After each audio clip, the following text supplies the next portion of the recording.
So I wanted, before we get started, to let everyone know that I have a new podcast out, and it's called Meditations. If you like the Meditations segment of this current podcast, you'll like the Meditations podcast. It's nothing but 20 minutes of meditative sounds.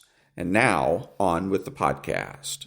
Americans love scenery. We want to see it all, from one coast to the next, Mount Rushmore down to the Everglades. So hop into a Chevy Malibu and take the scenic route.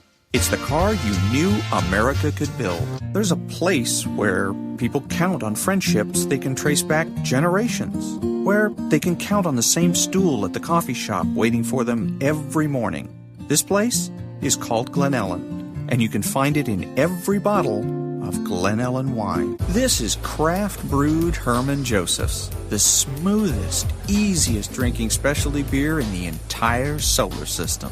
And I believe you'll find drinkable in the dictionary right after don't order a beer you can't drink. Zoingo! Boingo! The freestyle pogo with more boing, more bounce. Bounce further, bounce higher with Zoingo Boingo. To see what makes Arrowhead Mountain Spring water different from those other waters, you have to go back to the source. And with Arrowhead, that means going back a little farther and longer than most. Between security challenged and security strengthened, there's one important word: how.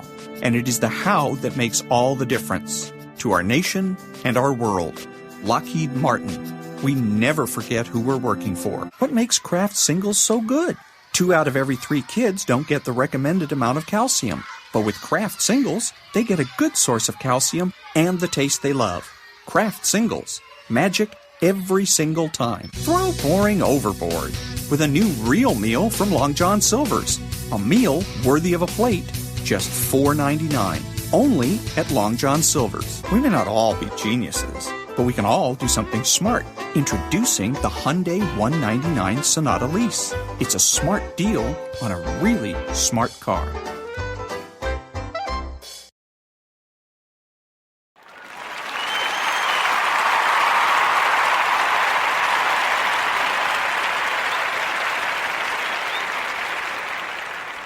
I'll tell you what, nothing works out, you know? Like last week, I went to see a new psychiatrist. I said to him, "Doc, can you help me? All day long, I keep thinking I'm ugly." He made me lay on a couch, face down.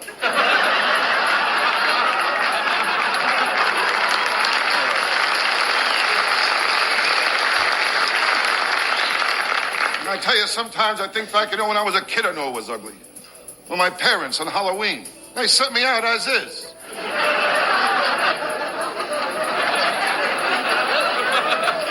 I tell you, when I was a kid in my house, I got no respect at all. Even at Christmas. I remember one Christmas, I gave my old man a BB gun, and he gave me a sweatshirt with a bullseye in the back.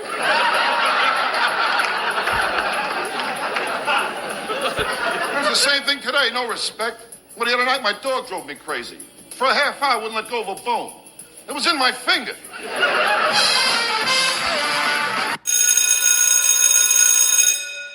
Good morning. It's Thursday, Jordan Peterson Thursday, August the 21st, and this is The True Conservative. Welcome to all the butchers, bakers, and candlestick makers out there. My name is Ron, your host, and I'm the only true conservative in the United States today. So today, after the Serenity Prayer and the patriotic song of the day, we will have Varney and Company, motivation, meditation, and Jordan Peterson. All that and more when I get back.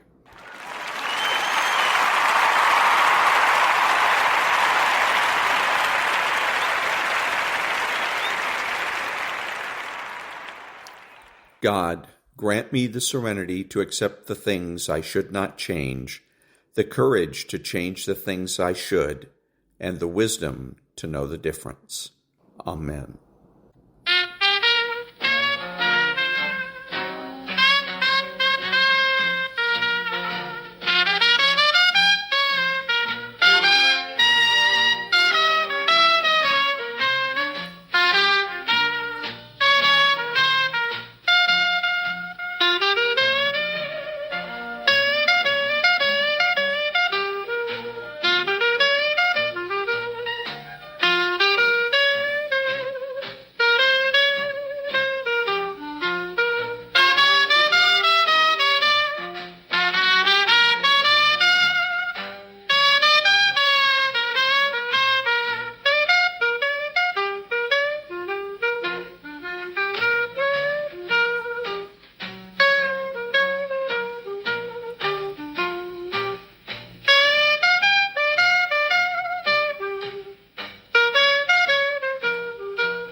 Thank you. And now, Varney and Company. Everybody, we'll see you again tomorrow. David Asman in for Stu this morning. That Pulte interview was dynamite, Maria. Good stuff. Thank you, David. Good stuff Over all to you. around. And good morning, everyone. I'm David Asman in for Stuart Varney. Let's start this morning with a look at the markets. The Dow and S&P and NASDAQ all going down further. There are a lot of jitters out there in the market. We're going to get a detail of what that means for your wallet coming up. The stock of the morning is Walmart, falling over 3% after its second quarter earnings miss. Even though U.S. sales grew more than expected. However, the CEO is saying to expect tariff-related costs to increase in the third and fourth quarters. Let's look at the 10-year Treasury yield. It is trading up just a tick, 0.02 to 4.31. The 2-year yield is trading up a little bit, too, to 3.77. Bitcoin, how's that doing today? Well, it is down a little bit, $1,231 down to $113,000.47. On the show today, the White House now looking at pocket rescissions to slash spending. This could give the $100 billion DOGE cuts a chance. Meanwhile, a direct slap in the face of Trump's Ukraine peace plans as Russia sets off a massive drone missile strike this morning. Will this trigger those economic sanctions against Russia that Trump has been talking about?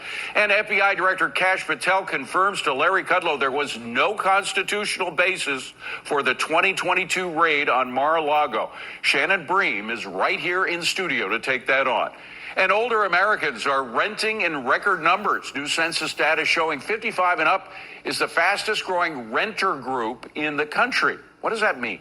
And Cracker Barrel changing its logo, but those aren't the only changes coming to the restaurant. Jeff Flock is live for us at a Cracker Barrel in New Jersey. It is Thursday, August 21st, 2025.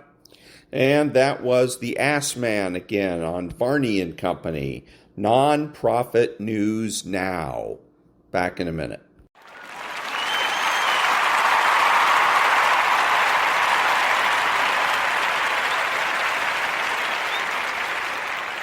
Thank you. And now, the Political Corner.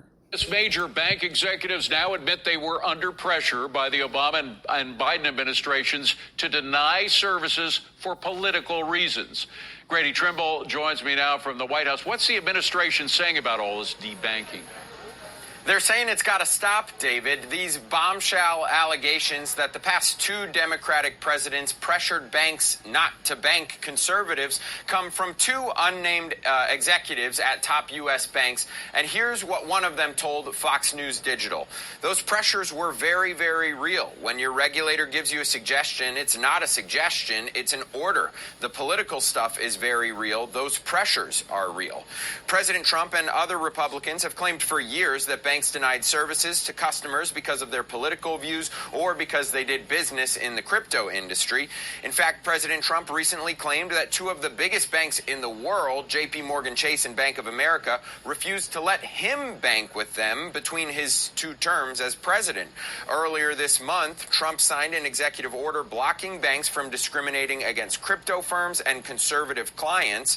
The Federal Reserve also says it'll stop policing what's called reputational risk in banks, which some lawmakers alleged banks used as a basis for debanking. We must adopt an approach that does not penalize or prohibit a bank from banking a customer that's engaged in legal activity and encourage banks to provide banking products and services to any legal business without disfavoring any particular viewpoints, businesses, or industries. The big banks, including JP Morgan and Bank of America, have consistently denied closing accounts for political reasons, and they say they welcome the White House's actions on this issue. And that was the Political Corner. Back in a minute.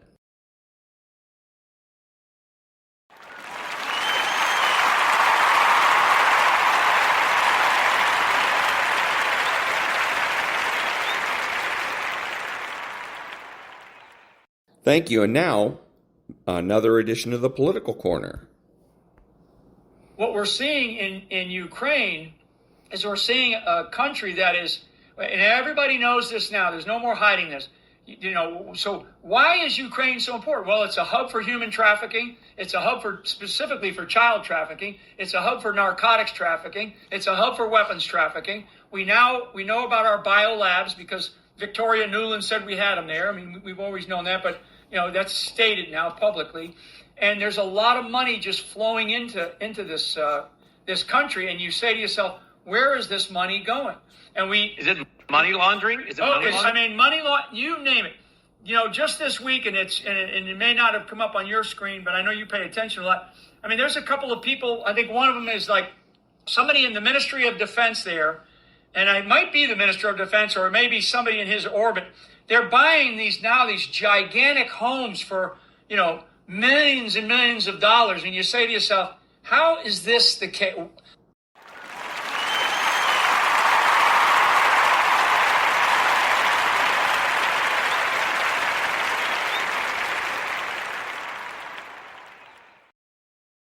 Thank you, and now motivation. Every day when you get out of bed, life's standing right there to kick you in the face, man. Life is going to throw all kinds of crazy stuff at you. And you have to be ready for it, and you got to deal with it. Are there going to be some moments when you want to give up? Yes. Will there be some moments when it's going to seem like it's impossible? The pain that you're experiencing, the disappointment that you're experiencing, that you're going to say, it's not worth it? Yes, that's going to be right there for you. It's going to be in your face, telling you to go back. You're going to start listening to the buts, and buts will have all kind of help and support from your family members and friends saying, I told you, fool. You're going under this positive thinking stuff. Look at you now. Bet you wish you had that job now. When you have a dream, that dream will always be tested. The pressure in your life right now has a purpose. It's not crushing you. It's pushing what's on the inside of you out. It shows you who you really are. Don't never let anybody take your belief in yourself away from you because they hurting inside. Don't you never let nobody do that. Always believe in who you are in the darkest moments, man. In the darkest moments when you had that pain, when you at the bottom, know that you're going to get back up. But you got to believe that you're going to get back up. I don't care how hard you fall on your back. Because if you can fall on your back, you can look up. And if you can look up, you can get up. You can get through this. Because you're bigger than this. And when you get to the other side, you're going to be better. You're going to be bigger. You're going to be stronger. So we got to get through this. And I'm saying that the fact that you're still here, that you're still breathing, you've got some more work, and you owe it to yourself.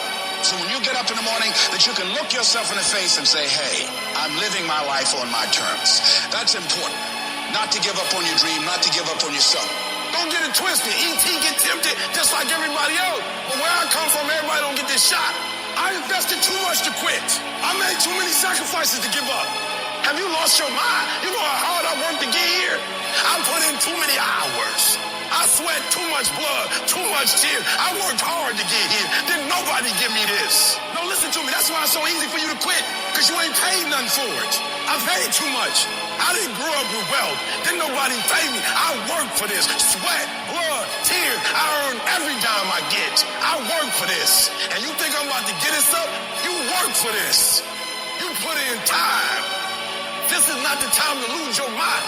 This is the time to go all in. You want me to tell you it's okay to quit? You want me to tell you it's okay to surrender? They may not give it to you. Nobody might take you by the hand and take you there. But what I'm telling you is I did it with my mind and my heart, and I envisioned it. I saw myself when I was still homeless, when I was still a high school dropout. I saw myself one day being where I am right now. I don't care where you are. Use what you got to get what you want. Use your mind. Use your vision.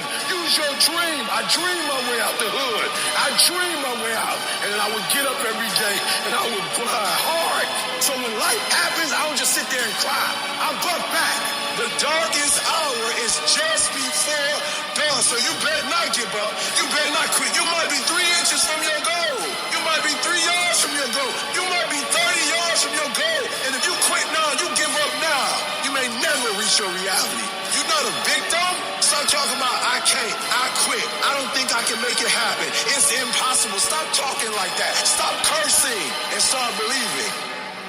Champions keep going when they don't have anything left in their tank, when they don't have no more, when it's over, when they're tired, when they're frustrated, when they're ready to give up, when they spent their last dime. It's when you have nothing left. It's when you depleted all your money, when all your energy goes, when you have nothing left. That's when it's showtime. Things are going to get harder and things are going to get tougher. So what you've got to do is you have to get harder and you have to get tougher. You become stronger than the things you're up against. That's how you win.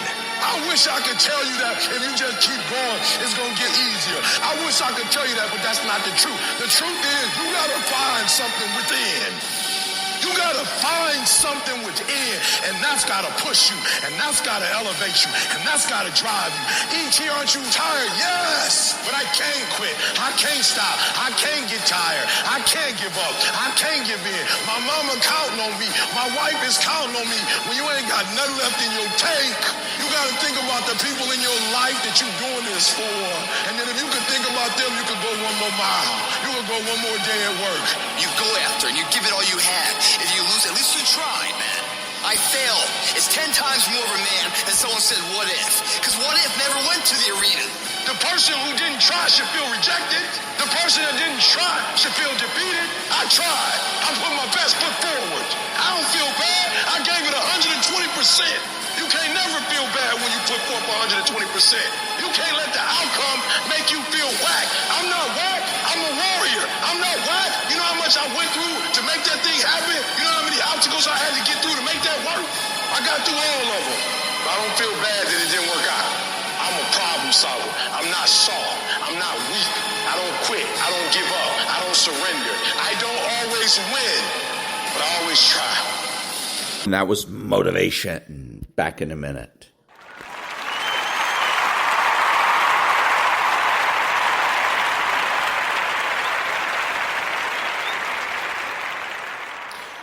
Thank you. And now, meditation.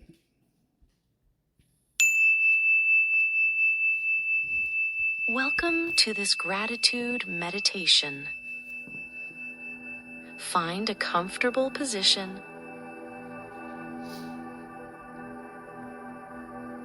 Close your eyes and take a deep breath in and slowly exhale. As you breathe, allow yourself to connect with the energy of abundance and gratitude. Feel the peace in your body as you prepare to invite wealth, opportunities, and freedom into your life. Now, gently repeat these affirmations in your mind and allow them to sink deeply into your heart. There are always enough financial resources and opportunities for wealth.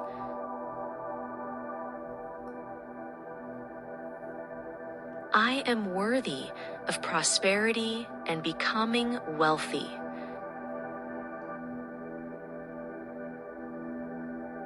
I am learning how to manage my finances in a way that is effective and right for me.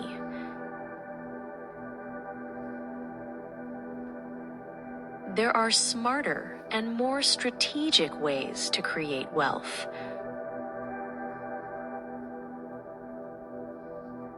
My focus, skills, and effort can lead me to financial success. In a world of abundance, the success of others does not limit my own.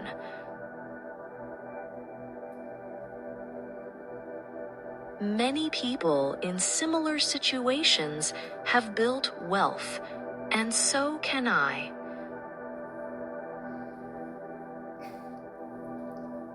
I am responsible for my financial decisions.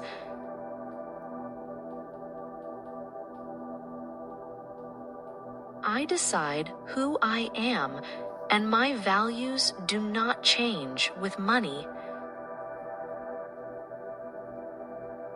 Managing money is a skill I can learn, and I am learning how to grow and protect my assets.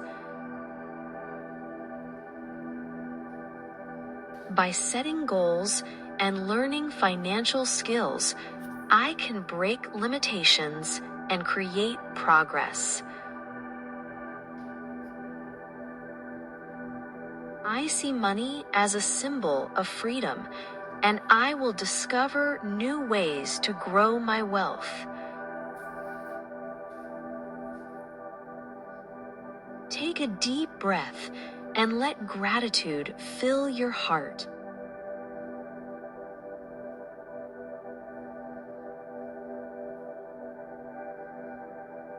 Be thankful for what you already have and open yourself to the endless opportunities ahead. When you are ready, gently bring your awareness back to this moment. Feel the ground beneath you, supporting you. Now, softly open your eyes and carry the energy of abundance, gratitude, and prosperity with you throughout your day. Thank you for being here. And that was a little bit of meditation. Back in a minute.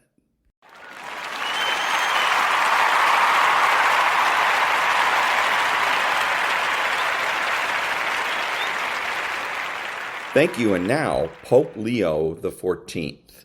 In the heart of each person, hope dwells as the desire and expectation of good things to come. In the Bible, the word heart usually refers to a person's innermost being, which includes our conscience. Our understanding of what is good, then, reflects how our conscience has been shaped. Jesus is the friend who always accompanies us in the formation of our conscience. If you truly want to encounter the risen Lord, then listen to his word, which is the gospel of salvation.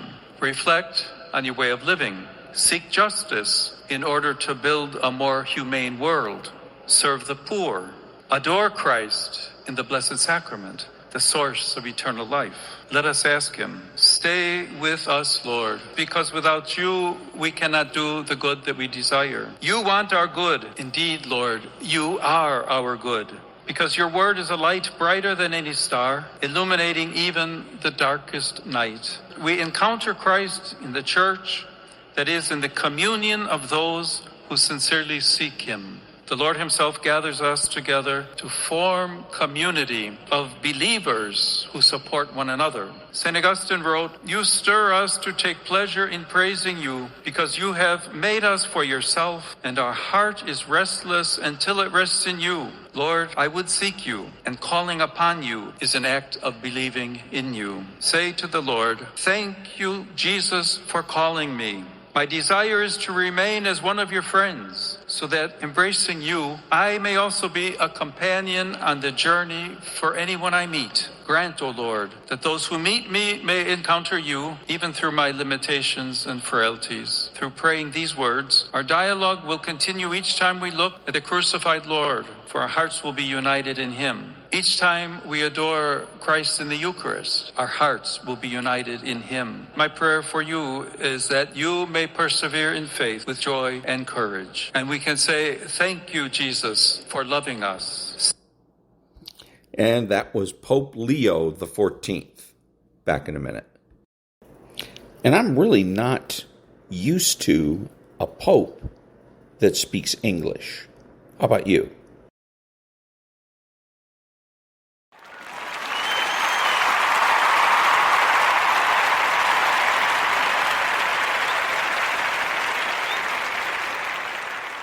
Thank you. And now, gaslighting.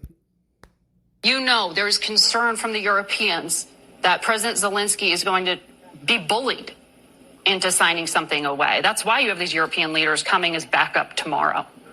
Can you No, it isn't. That's not why they're reassure them? coming as back. That's not true. No, but that's not that's not true. They're not coming here tomorrow to keep Zelensky from being bullied. They're not coming. That February Oval Office meeting in front of television cameras where President Zelensky. Do you know how many meetings we've had since then? Oh, no, I know. And I was just up in Alaska watching the one with Vladimir Putin where a red carpet rolled out. No, but with Zelensky. We've had more meetings. We've had one meeting with Putin and like a dozen meetings with Zelensky. But that's not true. They're not coming here tomorrow to keep Zelensky from being bullied. They're coming here tomorrow because we've been working with the Europeans. We talked to them last week. There were meetings in the UK over the previous weekend. And they said President... Okay, I'll stop it right there. So the gaslighting part, immediately she starts with making a statement to use as the basis for the further questions. And the statement helps to set up an adversarial relationship. Where she's gaslighting is pretending to be neutral. She pretends to be a reporter or a journalist, but in reality what she's doing is, if you're a journalist, you're not going to set up an adversarial relationship. You would start out with Mr. Rubio by saying, I understand that there's going to be a summit meeting tomorrow. What's it all about? You start from a position of ignorance. She starts from a position of knowledge. She knows what's going on and that it's Rubio's job to confirm what she already knows or suspects. Okay, now, he was good in that he pushed back. He didn't just go along with the program, but he made a mistake in that what he should have said, he made a mistake in that he started explaining. Okay, he basically assumed that she was acting in good faith and that she was just confused, so he's going to go ahead and explain. And again, explaining is no good. What he should have done instead was simply say, when she said, you know, blah, blah, blah, is simply say, I know no such thing. As a matter of fact, I don't know what you're talking about. Then she's put in the position of either having to move on to something else, or she has to explain herself. And that's a loser. Back in a minute.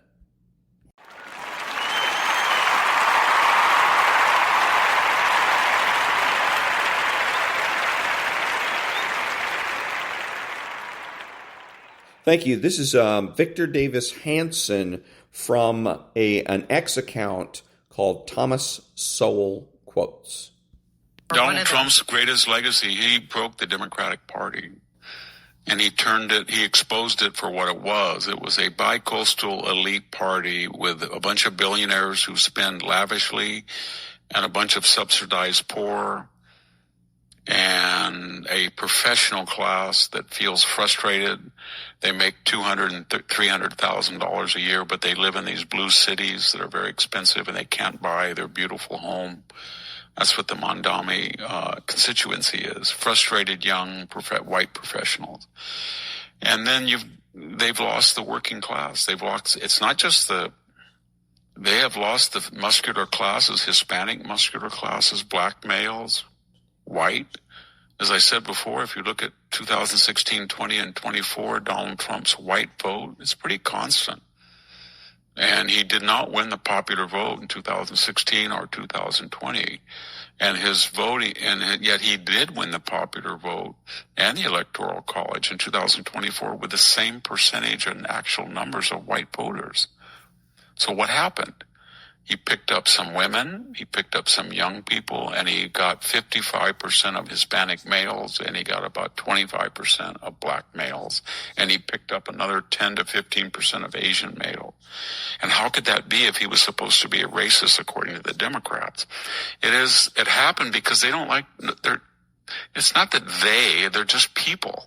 They don't want to be talked to. Nobody wants to be talked to. And basically, this is a caricature, but the Democratic attitude toward a black truck driver or a Mexican-American electrician was something like this.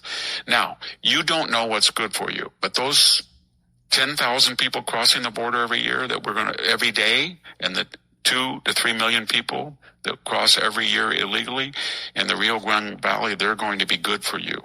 I don't care what you say about your schools being swamps, crime going up. They're good for you. Remember that. Now, men have a right to transition, and they are now women, and they're going to compete in your daughter's sports, and you don't know what's good for you because you're too ignorant. But I will represent you. I I'm a black woman with a PhD. I'm a Hispanic woman that's your congresswoman. I am your white liberal Chuck Schumer or Nancy Pelosi, and I will tell you what is good for you. Got it? And then they'll say, you know what? You don't understand that gas at $5.50 a gallon is really good for you because the planet is heating up. And the new Green Deal is going to save you. Get some solar panels and get on the team. So they talk down sanctimoniously, and that was never clearer when Barack Obama confronted those black Democratic activists, young men, and said, basically, you don't know what you're doing. You think Donald Trump's good or something, you've got to get out there and support Harris. You're suffering basically from Marxist false consciousness. And I, and as an elite, know what's good for you. And I will tell you, now go do it. That's what he basically said to them. For me, the locus classicus, the epitome of this is Pete Buttigieg. Everything about him represents what I just said. Sanctimonious, self-righteous, talk down. I know the answers. I know what's good for you. I am the transportation secretary. I don't think California is suffering from not enough freeways or it's too crowded. It's suffering from racist legacies of clover leaves. And I'm going to make non-racist clover. Nobody wants that. And that's what the Democratic Party, it's a Karen scold. And that was, again, Victor Davis Hanson from the account Thomas Sowell quotes. Back in a minute.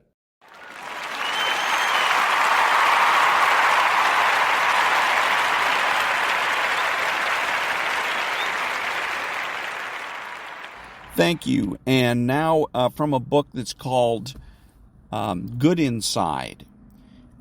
What's the opposite of understanding? For this argument's sake, it's convincing. Convincing is the attempt to prove a singular reality, to prove that only one thing is true. Convincing is an attempt to be right, and as a result make the other person wrong. It rests on the assumption that there's only one correct viewpoint. And then my question is this supposed to be convincing? Further, convincing has one goal in mind, being right. And here's the unfortunate consequence of being right. The other person feels unseen and unheard, at which point most people become infuriated and combative because it feels as if the other person does not accept your realness or worth. Feeling unseen and unheard makes connection impossible. Understanding two things are true and convincing one thing is true are diametrically opposed ways of approaching other people, so a powerful first step in any interaction is to notice which mode you're in. When you're in one thing is true mode, you're judgmental of and reactive to someone else's experience because it feels like an assault on your own truth. As a result, you will seek to prove your own point of view, which in turn makes the other person defensive because they need to uphold the realness of their experience. In one thing is true mode, exchanges escalate quickly. Each person thinks they're arguing about the content of the conversation when in fact they're trying to defend that they are a real, worthy person with a real, truthful experience. And again, is this convincing? Back in a minute.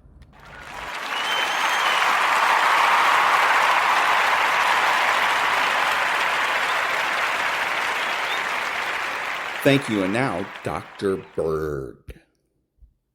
Let's talk about one of the first symptoms that can occur if you're low in salt in your body, which this is actually very, very common.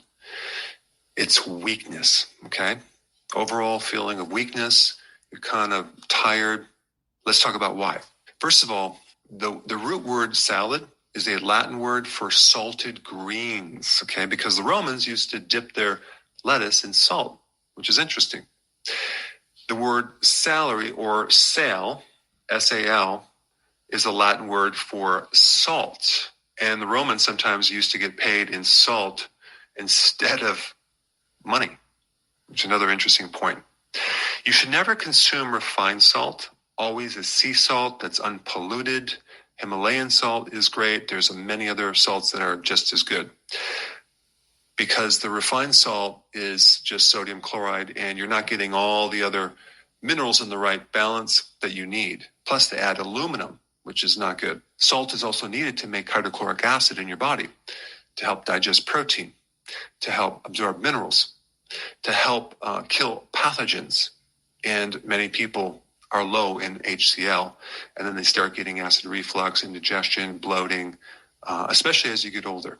An average person, as a very minimum, needs 1 teaspoon of sea salt every single day, but in many cases, they need more, especially if they exercise or do the ketogenic diet. Now, I think the worst scenario a person can be in is if they're on a low-salt diet and they're drinking lots of water, so they're diluting that little bit of salt that they have, and then they get on a diuretic, which will then cause the water to come out, but also the sodium too, making them very deficient in sodium. And if they're on a high-carb diet with all those other factors, what's going to happen is they're going to retain the fluid and the sodium, but in the wrong places. So they're going to be in a real bad situation. So you're generally just going to have this feeling of weakness and tiredness. And then when you consume some salt, you're going to feel a lot better right away. So if you're in doubt or confused about this, just add a little more salt to the diet and see if your energy doesn't just perk up. When I take my electrolyte powder, which has a lot of sodium, I always add more salt to it, especially if you're going on keto and you're no longer consuming all these refined carbs with all this extra sodium. But if someone's just starting keto and they've been on a high sodium refined diet, then they don't need to do that because they already have too much sodium from things like the monosodium glutamate and the extra sodium that they put in a lot of junk foods. But here's why you get energy from sodium, okay? Number one, sodium excites the heart muscle. So without enough sodium, the heart can't pump. And so you don't get enough oxygen to the cells. You don't get enough nutrition. You're going to feel tired and weak. And just as a side note, when I talk about sodium, I'm really recommending sea salt because you wouldn't necessarily want to take sodium as an individual mineral because sodium works with so many other things. So you want to get your sodium from sea salt. Now, sodium also regulates calcium homeostasis. So without sodium, calcium can't really work in the body. So then you don't get the contraction of the muscles, you don't get the rhythm of the heart, and you can't produce the energy that you need, okay? So that relationship is very, very important. Also, sodium is involved in this really key pump in the cells that produce voltage because the cell is like a battery. So you need sodium for that pump. You also need potassium as well. And so if you're low in sodium, you're going to have low voltage, okay, in the body. And here's another interesting thing about sodium. Sodium is very important. It's vital in making energy in the mitochondria. In your kidneys, you have the most concentrated mitochondria, okay? Simply because sodium is so important that the kidney has to maintain a very high level of energy to recycle sodium. And so this is just another reason why the body considers sodium as something that is very, very important. And last point, seawater. The chemistry of seawater is virtually identical to the watery portion of your blood. So when you consume more sea salt, you're fortifying your blood. And that was Dr. Berg. Back in a minute.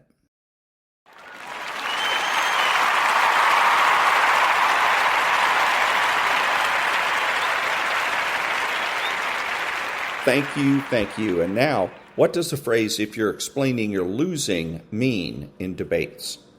This was said by Ronald Reagan, speaking of political campaigns. From the perspective of your audience, if you have to explain yourself, you come off looking desperate to convince. As a consequence, you lose the high ground. From a more philosophical perspective, when you have a clear conscience and strong conviction towards the positions you take, your values, truth, and direction, you don't need the opinions or consent of others. As a consequence, you don't need to explain yourself.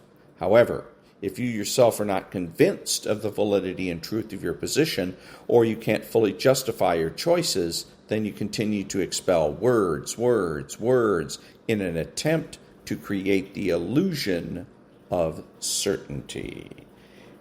Back in a minute.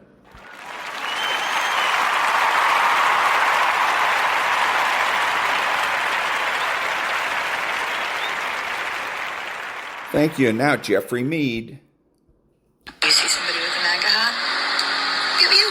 That's what we do. That's the way. It's the only way. Let's take this back to the beginning. Okay, guys. So I would like to start a new movement called See MAGA. MAGA. Because people like that respond to fear and terror and aggression, not logic and empathy and, I don't know, intelligence. It doesn't work for them. So fear works. So if we all get our guns and use our Second Amendment right and our common sense, at this point this administration is begging us to rise up and revolt. And do you see somebody with a MAGA hat? Pew pew. That's what we do. That's the way. It's the only way. Put them back in their basements, make them scared again. You know, what drives somebody to become so extreme about half the country? Like, think about that for a second. And yes, she could have something mentally wrong with her. That is a possibility. But the bigger thing I want to focus on is the Democrats' messaging. Their messaging is very emotional. Rather than attacking issues, they attack people. Rather than saying, hey, your idea sucks, they tell their base that you're evil, you're racist, you're a bigot, you're a Nazi, you're like Hitler. The party and their messaging has become very extreme. And this is one of the reasons why they're bleeding voters. But a lot of their content is so extreme and emotionally manipulative that it gets people to think things like this. Ask yourself, why were we not seeing multiple assassination attempts on Kamala Harris? Why not? It's not because she's good and Trump's bad. It's because one side demonizes the other side so much to their own base that that base then thinks that these people quite literally will destroy the country, put people back in chains, and do horrible things to people. The Democrats emotionally manipulate people on a regular basis in order to get their vote. And that was Jeffrey Mead, and he's right. That woman, in case you couldn't quite make out what she was saying, was basically advocating, and she says she's trying to create a movement to kill or murder people that wear MAGA hats. So you see somebody with a MAGA hat, you get your gun, you shoot them. She says, we get to use our Second Amendment rights, and the only thing that they respond to is terror and blah, blah, blah, blah, blah. And this is a bluff. They're always bluffing. First of all, this woman, if you could see her, she's a woman that doesn't look like she even has a gun, much less know how to use one, much less have the guts to use one. And again, I believe that it's a bluff and that what she's looking for is to create an overreaction on the part of conservatives and MAGA supporters or Donald Trump supporters. So don't be fooled and, don't overreact. Back in a minute.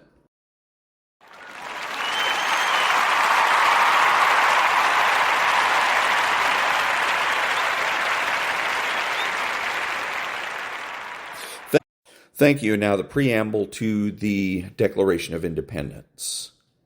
We hold these truths to be self-evident, that all men are created equal, that they are endowed by their Creator with certain unalienable rights, that among these are life, liberty, and the pursuit of happiness, that to secure these rights, governments are instituted among men, deriving their just powers from the consent of the governed, that whenever any form of government becomes destructive of these ends, it is the right of the people to alter or to abolish it, and to institute new government, laying its foundation on such principles and organizing its powers in such form as to them shall seem most likely to affect their safety and happiness. Back in a minute.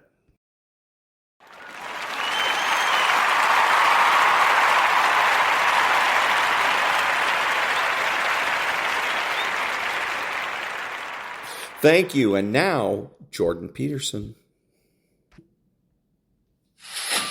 And so it's a dangerous thing to play tricks on me because I've seen a lot of tricks. And normally, I treat people like they have goodwill. But if they play 3 tricks, I think, I see, you're insane. I know how to deal with that. Just because I'm agreeable doesn't mean I'm an idiot. And there is a distinction there. And it's been something I've wrestled with my whole life because I was a peaceable and agreeable child. Okay. And I grew up in a relatively rough town and with relatively rough people. And I had to learn to hold my own. And that was I skipped a grade, so I was young and small in my class. That also put me at a disadvantage, especially athletically. And my friends were like tough kids. And you had to learn to defend yourself, and I could defend myself verbally.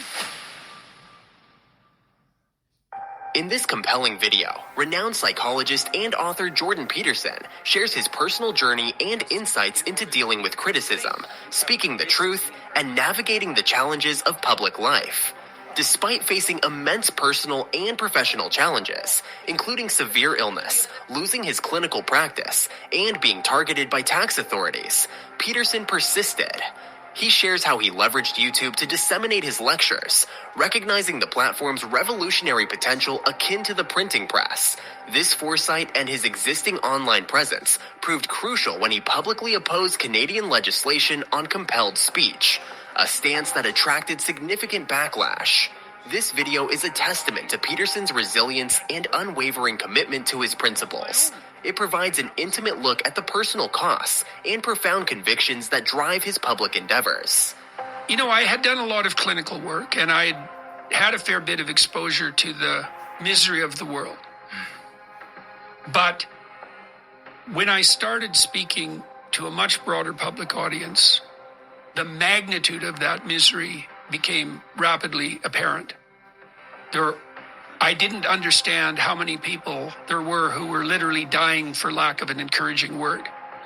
And that came on me full force and constantly. And I think that's part of what made me ill, because I was very ill from 2018 till 2020, like terribly, terribly ill.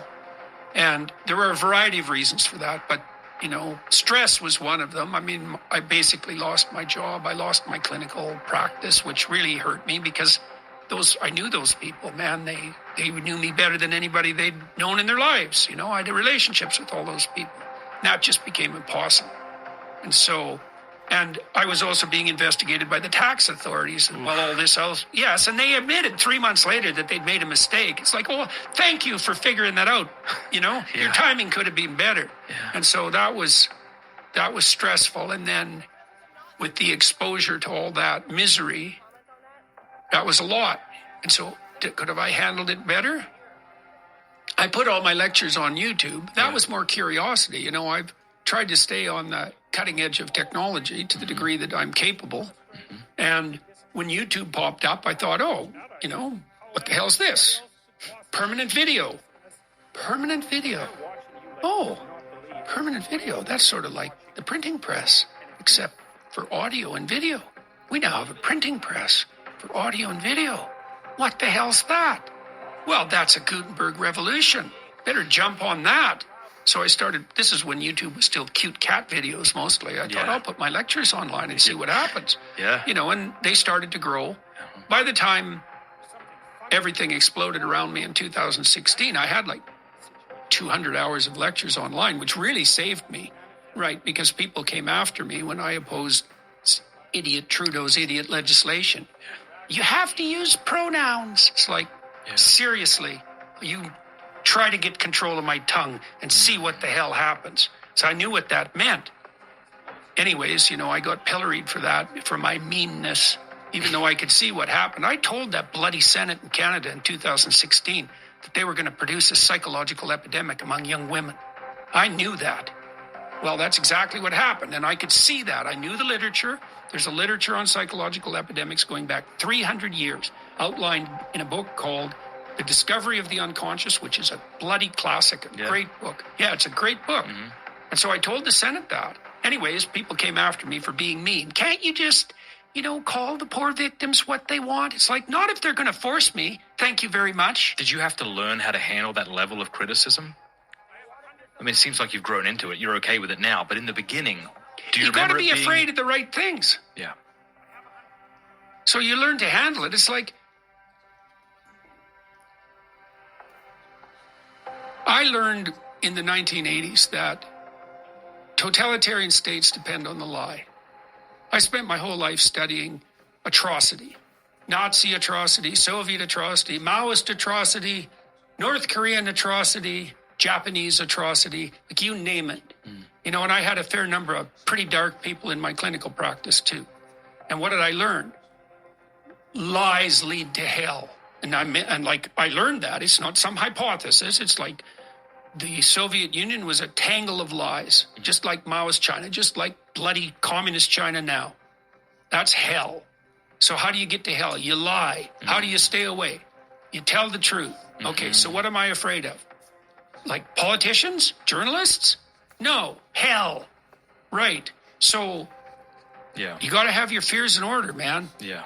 And I know you don't lose control of your tongue. You sacrifice your soul and the state and everyone you love. You don't know it. You know, you're maintaining your silence to protect yourself. It's like, yeah, good luck with that. That's never worked. That's the moral of the story of Jonah. When God comes knocking and says that you have something to say, it's time to open your mouth. So I knew that. And that was Jordan Peterson. Back in a minute.